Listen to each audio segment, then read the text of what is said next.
Quer aprender um pouco mais sobre compostos de coordenação? Se sim, então permanece aqui no vídeo.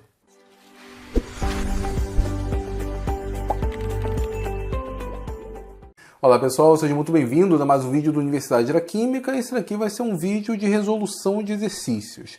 Na verdade, o Marcílio Oliveira, que é membro aqui da Universidade da Química, agradeço muito a sua contribuição, Marcílio.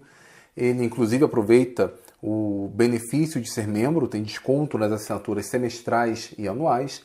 Há alguns dias atrás ele me mandou uma questão, perguntou se eu poderia ajudá-lo. Eu pensei, olha, por que não criar um vídeo, fazer um vídeo resolvendo essa questão? Ele sai beneficiado e vocês também. É uma questão bem interessante, uma questão sobre compostos de coordenação.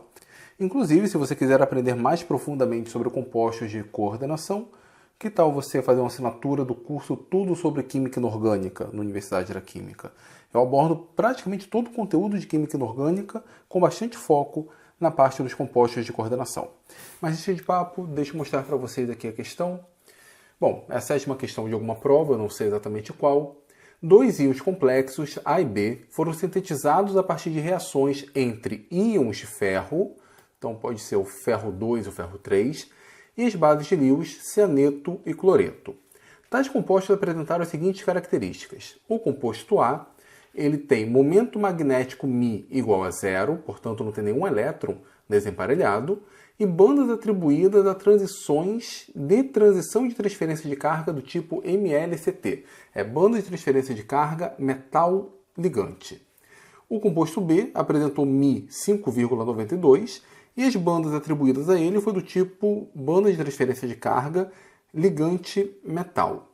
Sabendo que os íons complexos sintetizados apresentam, além do centro de inversão, os eixos de rotação própria C4, C3 e C2, pede-se as fórmulas químicas, a energia de estabilização em função da energia de emparelhamento e do desdobramento do delta octaédrico e qual íon, o íon complexo que deve apresentar maior valor de delta octaédrico, justificando com base na teoria do campo ligante. Vamos lá. Primeiro vamos definir qual é o composto com base nas informações que nós temos. Como estamos falando de íons ferro, podemos ter ferro 2 e ferro 3, com a combinação de complexação com cianeto e cloreto. Primeiro vamos fazer um recorte aqui. Poderíamos ter um complexo misto? Poderíamos. Porém, o texto ele não indica nada a respeito, então vamos assumir que caso o complexo seja formado com um ligante, vai ser apenas com esse ligante. Não temos a possibilidade de complexos mistos. Com isso, temos 4 possibilidades. Ferro com cianeto e ferro com cloreto. Nesse caso aqui seria o ferro 2+, e ferro com cianeto e cloreto, no caso o ferro 3+. Teríamos essas 4 possibilidades.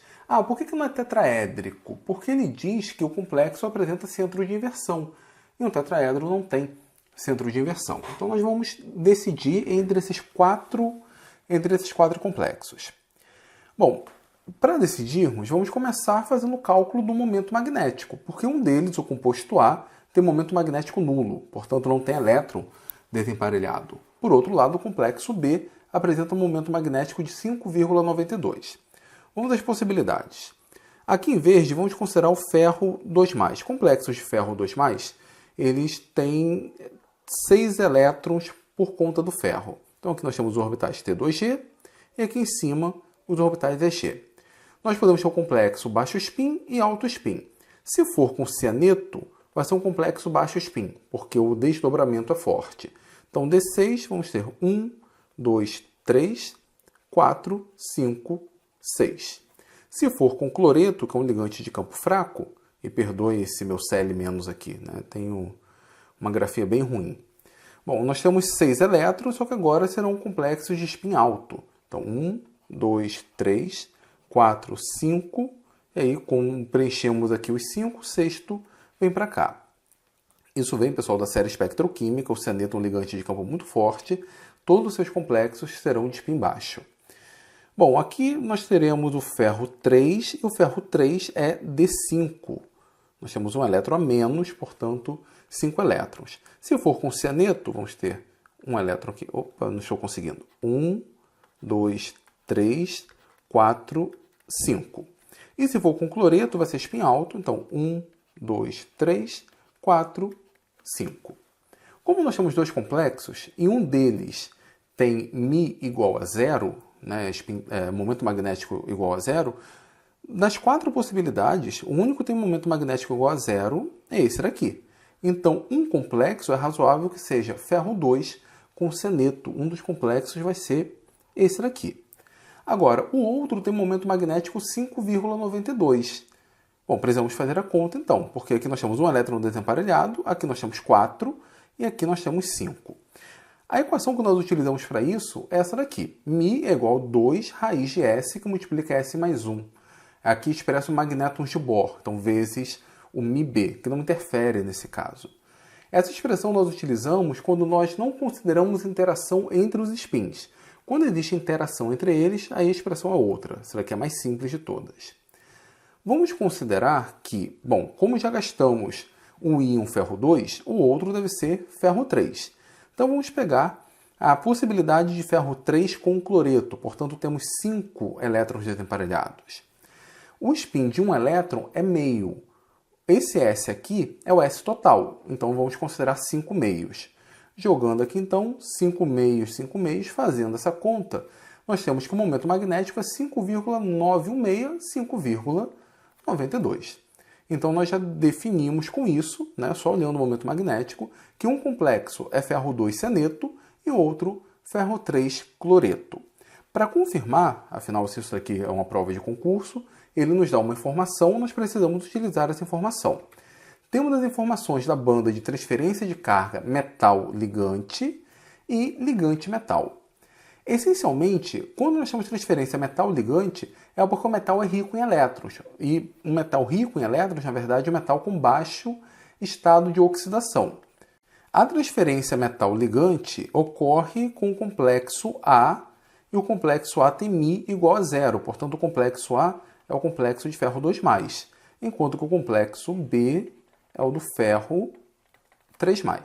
Mas vamos lá. Então, o ferro 2+, baixo estado de oxidação quando comparado com o ferro 3+. Além disso, nós podemos ter essa banda quando o ligante apresenta orbitais vazios de baixa energia, orbitais π antiligante. Nós já fizemos a associação de que o ferro 2 está associado ao cianeto, e o cianeto apresenta, sim, orbitais π antiligante que podem receber elétrons. Afinal, o cianeto ele é famoso por participar no processo de retrodoação. Então está coerente que o complexo A seja, de fato, o complexo ferro-cianeto, ferro 2 cianeto. Agora, um complexo que apresenta banda de transferência de carga ligante-metal, normalmente vai ter um ligante rico em pares de elétrons. No caso aqui, o cloreto, ele apresenta 3 pares de elétrons não ligantes, além do par de elétrons envolvido na ligação. E ele apresenta um alto estado de oxidação, né? Porque o metal, na verdade, está deficiente de elétrons, ele precisa receber. Bom, aqui não são estados de oxidação com variação muito grande. Temos aqui 2 e aqui 3. Entretanto, está coerente. Nesse caso aqui, o ferro 3 é mais fácil ter uma transferência de carga ligante-metal, enquanto que o ferro 2 é mais fácil ter uma banda de transferência de carga metal-ligante. Então, com isso, nós concluímos que aqui eu coloquei complexo 1, né? Na verdade, o complexo A é o hexacianido ferrato 2 e o complexo B é o hexaclorido ferrato 3. Bom, tem mais uma forma de nós confirmarmos que estamos falando de um complexo octaédrico, porque ele diz que esse complexo apresenta centro de inversão, e o centro de inversão já seria suficiente, mas ele apresenta também eixo C4, C3 e C2. No meu curso de Química Inorgânica tem um módulo voltado para a simetria e é um módulo bem aprofundado. Bom, nem todos conseguem enxergar elementos de simetria com facilidade. Então deixa eu apresentar a vocês uma ferramenta online que eu acho bem interessante, que é o Otterbein. Deixa eu mostrá-la para vocês. Bom, pessoal, estamos aqui. Aproveitem, deixem nos comentários se vocês conhecem o Symmetry Otterbein. Vamos lá, se clicarmos aqui em Galeria, só para confirmar, estamos falando de um possível complexo octaédrico. Ele vai nos listar os grupos de ponto, então vamos aqui O e OH. Ele nos dá um octaedro padrão, figura geométrica, ou um complexo octaédrico. Lembrando, nós queremos ver o eixo C4, C3 e C2. O C4 é muito fácil de ver. Deixa eu mostrar aqui o octaedro, padrão comum. Deixa ele carregar um pouco lento, mas está aqui. Esse aqui é o octaedro, o balãozinho. Tá? O C4, e aqui nós temos elementos de simetria. Deixa eu mostrar um C4 para vocês. Ele passa aqui, ó. Estão vendo? O C4 está passando exatamente aqui. Ver se ele consegue fazer a movimentação. Isso ali, ó. Ele faz um giro de 90 graus. Pessoal, está um pouco lento. O Otterbein, ele é um programa muito bom. Só que essa atualização fez com que ele ficasse mais lento. Mas tá aqui, né? O C4, em algum momento, esse C4 aí vai terminar de rodar. Bora. Mais um pouquinho, mais um pouquinho. Pronto, acabou a animação do C4. Nós temos o C2, e o C2 ele é coincidente com o C4, tá? Fica exatamente ali no C4. O que é difícil nós vermos é o C3. O C3 que é interessante. Porque para nós identificarmos o C3, onde o ângulo é um ângulo de 120 graus, nós precisamos olhar o octaedro de uma outra forma.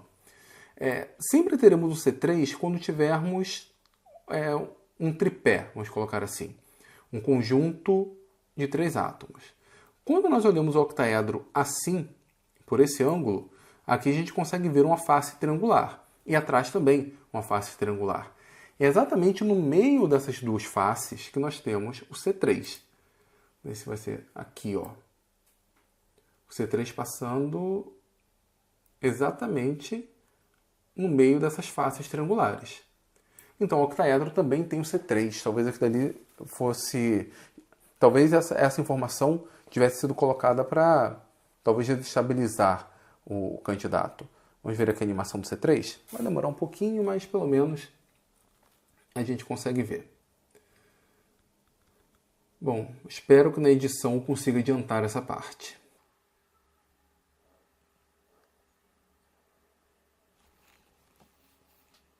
Enquanto ele roda, se inscreva na Universidade da Química se você não for inscrito, tá bom? Rodou. Beleza? Conseguiram ver o C3? Então, eu acho que confirmamos com base em momentos magnéticos, em dados eletrônicos e em dados de simetria, que são aqueles complexos. Deixa eu voltar lá para a aula. Então, pessoal, fizemos o item A. O item B ele pede para calcular a energia de estabilização do campo ligante em função da energia de emparelhamento e dos parâmetros de desdobramento do delta octaédrico. Bom, energia e estabilização do campo ligante. Nós vamos considerar aqui o baricentro. Não sabe o que é baricentro? Tem uma aula aqui onde eu falo sobre teoria do campo cristalino. No final vai aparecer para vocês. Dê uma olhada lá depois. Aqui embaixo nós temos os orbitais T2G e aqui os orbitais EG. Eu vou considerar que aqui seja o zero, tá? E os elétrons que estão nos orbitais T2G têm uma menor energia, portanto são estabilizantes. Cada elétron contribui com menos 0,4, enquanto que cada elétron no EG vai contribuir com mais 0,6. Alguns livros invertem isso, mas eu estou considerando esse padrão de que elétrons em orbitais de mais baixa energia estabilizam, por isso energia negativa. Como que eu calculo a energia de estabilização do campo cristalino? Eu conto quantos elétrons tem no orbital T2G e multiplico pelo parâmetro menos 0,4. E se tivesse elétrons no orbital EG, eu iria multiplicar essa quantidade de elétrons por mais 0,6. Entretanto, isso daqui é a contribuição do delta octaédrico. Eu preciso da contribuição da energia de emparelhamento. Como é que funciona? A energia de emparelhamento é energia associada ao emparelhamento. Como eu tenho aqui um complexo D6, quando ele não era um complexo, quando era um íon isolado, nós tínhamos 6 elétrons em 5 orbitais. Então, 1, 2, 3, 4, 5, 6. Percebam que aqui nós temos apenas um par de elétrons emparelhado. No complexo, nós temos 3 pares emparelhados. Tá? Eu estou forçando esse emparelhado. Vocês concordam comigo que, em termos de energia de emparelhamento, nós temos 2 contribuições em relação à situação anterior? Por quê? Por que não 3? Porque nós já tínhamos 2 elétrons emparelhados. Esses 2 elétrons continuam aqui. Então isso não faz nenhuma diferença energética, mas esses dois sim. Energia de emparelhamento é uma energia repulsiva, então por isso que eu utilizo o sinal positivo. Essa, portanto, seria a ESL. Na verdade, falta multiplicar aqui, né? Seria menos 2,4 delta octaédrico mais 2P. Isso aqui para o complexo com cianeto. Para o complexo com cloreto, nós temos essa distribuição. Temos 3 elétrons em orbitais T2G, portanto contribui com 0,4, aqui menos 1,2, 1,2, mais aqui nós temos 2 elétrons no orbital EG, que contribui com 0,6, então mais 1,2. Notem que a contribuição negativa de um estabilizante é igual à contribuição repulsiva do outro, então o SL para ele vai ser 0. E energia de emparelhamento? Bom, como é D5, antes nós tínhamos um elétron em cada orbital. E depois continuamos com um elétron em cada orbital, não tem nenhum emparelhamento. Então, o SL é igual a 0. Como que eu interpreto isso? Eu interpreto que a formação desse complexo não gera nenhuma energia estabilizante extra. A organização dos ligantes, a redistribuição dos elétrons não gera nenhuma estabilidade extra quando comparado, por exemplo, com a FeCN6 4-. Então, resolvemos o item B. E o 3, o íon complexo que deve apresentar maior delta octaédrico. Justifique sua resposta com base na teoria do campo ligante. Bom, eu poderia simplesmente de cara falar que é o FeCN6, porque o CN- é um ligante de campo mais forte, ele, portanto, vai levar a um maior desdobramento, né? O delta octaédrico vai ser bem maior no caso dele. Só que isso seria uma justificativa apenas com a série espectroquímica. Talvez ele queira uma justificativa mais elaborada. Então, deixa eu mostrar para vocês aqui o que seria o diagrama de orbitais moleculares, às vezes chamamos apenas de teoria do campo ligante, para complexos octaédricos. Eu não vou detalhar de onde que vieram esses orbitais, esses símbolos. Tem uma aula aqui no canal, então depois vocês dêem uma olhada. O que acontece? Aqui nós temos, que seria o diagrama geral, e aqui ó, em azul nós temos orbitais T2G. Quando o ligante é um ligante do tipo sigma, esse orbital é um orbital não ligante. Então ele vem para cá, exatamente nessa posição aqui, e não muda nada. Mas não é o caso dos complexos que nós temos. No caso, nós temos um complexo que tem um ligante doador π, que é o cloreto, e outro ligante receptor π, que é o cianeto. Então, do lado dos ligantes, nós precisamos colocar aqui 3 orbitais T2G, que seria a contribuição ali dos pares não ligantes do cloreto. Ora, esse orbital T2G, ele consegue interagir com esse orbital T2G do metal. E o resultado dessa interação seria um orbital T2G antiligante e um T2G ligante. Na prática, o que nós chamamos de desdobramento do delta octaédrico é aqui, ó, exatamente essa diferença de energia quando nós temos um ligante cloreto, quando esse ligante apresenta orbitais T2G preenchidos. No caso do cianeto, nós temos um caso em que o ligante ele tem orbitais T2G vazios, e, portanto, a energia do orbital T2G vai ser mais elevada, vai vir aqui para cima. Vamos fazer a interação com os orbitais T2G do metal, e agora nós temos um orbital T2G antiligante e um orbital T2G ligante. A diferença nesse caso é que o delta octaédrico vai ser aqui, ó, vai ser em azul. Vai ser um delta octaédrico bem maior quando nós temos o ligante cianeto, quando comparado quando nós tínhamos o ligante cloreto, que ficava mais ou menos aqui. Vou colocar os 3 aqui só para comparar. Então, qual complexo tem o delta octaédrico maior? O complexo de ferro 2+, com cianeto. Isso está de acordo também com a série espectroquímica que eu adiantei. Cianeto é um ligante muito forte, ele fica aqui na ponta, enquanto o cloreto é um ligante de campo bem mais fraco. Pessoal, era isso que eu queria falar com vocês. Eu espero que vocês tenham compreendido, que vocês tenham entendido. Ficou uma aula grande, mas, enfim, não é uma questão tão simples assim, embora é uma questão bem interessante, envolve simetria, propriedades magnéticas, teoria do orbital molecular, propriedades eletrônicas. Foi uma questão bem legal. Espero ter ajudado o Marcílio, e não apenas ele, qualquer um que tenha assistido esse vídeo. Tá certo, pessoal? Se quiserem aprender mais sobre química de maneira aprofundada, pense em assinar um dos cursos da Universidade da Química, lembrando que os membros têm desconto nas assinaturas mensais, anuais ou qualquer outra assinatura maior. Tá certo, pessoal? Valeu e até o próximo vídeo.